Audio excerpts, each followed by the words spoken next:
નમસ્કાર દર્શક મિત્રો, TV7 લાઈવ ન્યૂઝમાં હું છું આપની સાથે એન્કર ગોપી પીઠિયા। એક નજર કરી આજના મુખ્ય સમાચાર પર।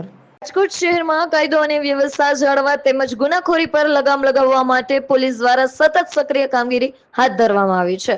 તેના ભાગરૂપે રાજકોટ આજીરેમ પોલીસ સ્ટેશનના PIHN પટેલના માર્ગદર્શન હેઠળ શહેરના વિવિધ વિસ્તારોમાં વિશેષ વાહન ચેકિંગ તથા ફૂટ પેટ્રોલિંગ કરવામાં આવ્યું હતું।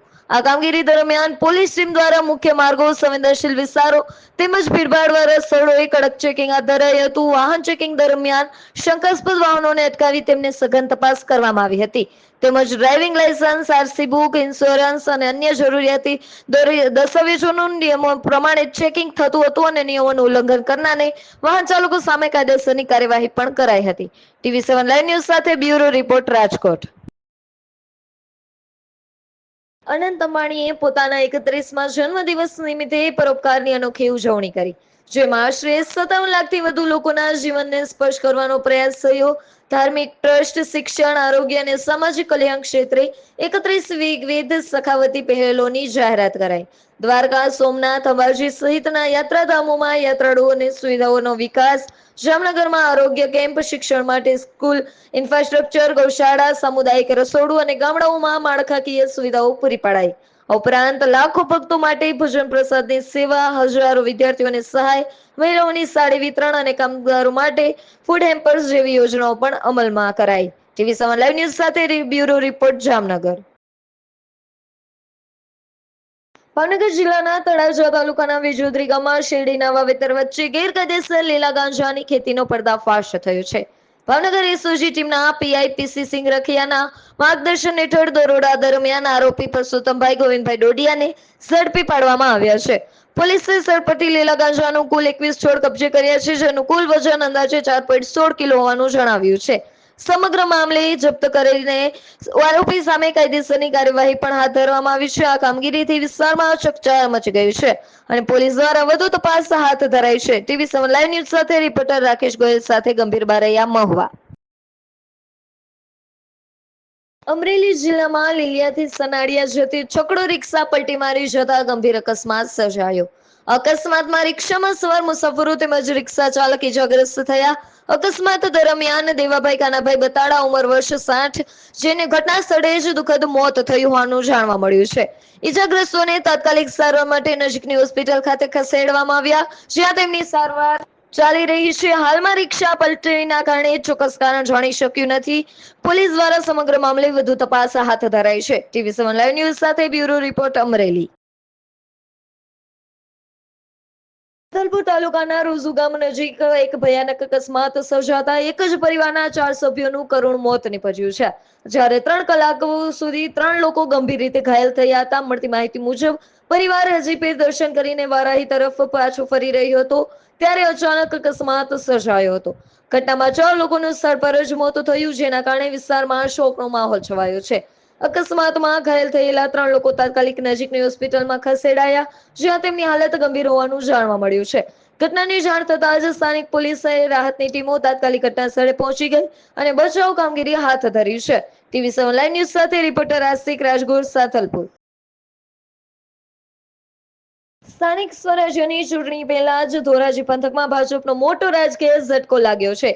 પાટણ વાવ અને છોડાવદર ગ્રામ પંચાયતના સરપંચ, ઉપસરપંચ સહિત આખી બોડી કોંગ્રેસમાં જોડાઈ ગઈ છે। આ રાજકીય ફેરફારને પગલે વિસ્તારમાં રાજકારણ ગરમાયું છે। છોડાવદર સરપંચ શારદાબેન કાનગડે જણાવ્યું કે ભાજપની ખેડૂત અને ગરીબ વિરોધી નીતિઓથી નારાજ થઈ અને તેઓએ પણ છોડવાનો નિર્ણય લીધો છે। જોડાયેલા આગેવાનોએ કહ્યું કે જે કોઈ પણ વ્યક્તિગત લાભ કે અપેક્ષા વગર માત્ર વિચારધારાથી પ્રભાવિત થઈ તેઓ કોંગ્રેસમાં જોડાયા છે। કોંગ્રેસ પક્ષે તમામ નવા જોડાયેલા કાર્યકરોનું સ્વાગત કરી તેમને યોગ્ય માન સન્માન આપીને ખાતરી વ્યક્ત કરાઈ છે કે આ સમગ્ર ઘટનાને લઈને પૂર્વ ધારાસભ્યો લલિત વસોયાને પણ આ વસ્તુને લઈને તેના વિશે પણ ચર્ચા કરતા દેખાયા છે। TV7 લાઈવ ન્યૂઝ સાથે રિપોર્ટર જયંત વિંજોડા, ધોરાજી। સ્થાનિક સ્વરાજ્યની ચૂંટણીના પડઘમ વાગે છે ત્યારે ધોરાજી તાલુકાની અંદર ભારતીય જનતા પાર્ટીને એનું સ્થાન બતાવવા માટે કોંગ્રેસ પાર્ટી કટિબદ્ધ છે।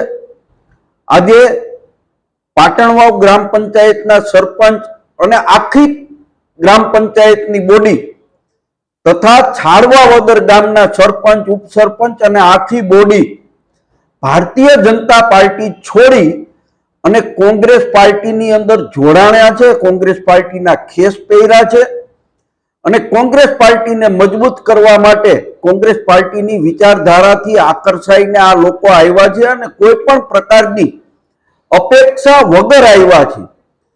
કોઈએ ટિકિટની માગણી કરી નથી, કોઈની કોઈ અપેક્ષા નથી, ફક્ત ને ફક્ત કોંગ્રેસ પાર્ટીને મજબૂત કરવા માટે અને ભારતીય જનતા પાર્ટીની જે ગામડા ગરીબ અને ખેડૂત વિરોધી નીતિ છે એનાથી કંટાળીને, એની અવગણનાથી કંટાળીને આજે કોંગ્રેસ પાર્ટીની અંદર જોડાણા છે. અમે કોંગ્રેસ પાર્ટીમાં દિલથી એમનું સ્વાગત કરીએ છીએ અને કાયમી ધોરણે એમનું સન્માન જળવાય એના માટેના અમારા પ્રયત્નો હશે. શું કહેશો, કેવો પરિણામ આવશે? 100% મને વિશ્વાસ છે કે ધોરાજી ઉપલેટાની પ્રજાએ કોંગ્રેસ પાર્ટીની ટીમની કામગીરી 2017 થી 2022 સુધી જોઈ છે.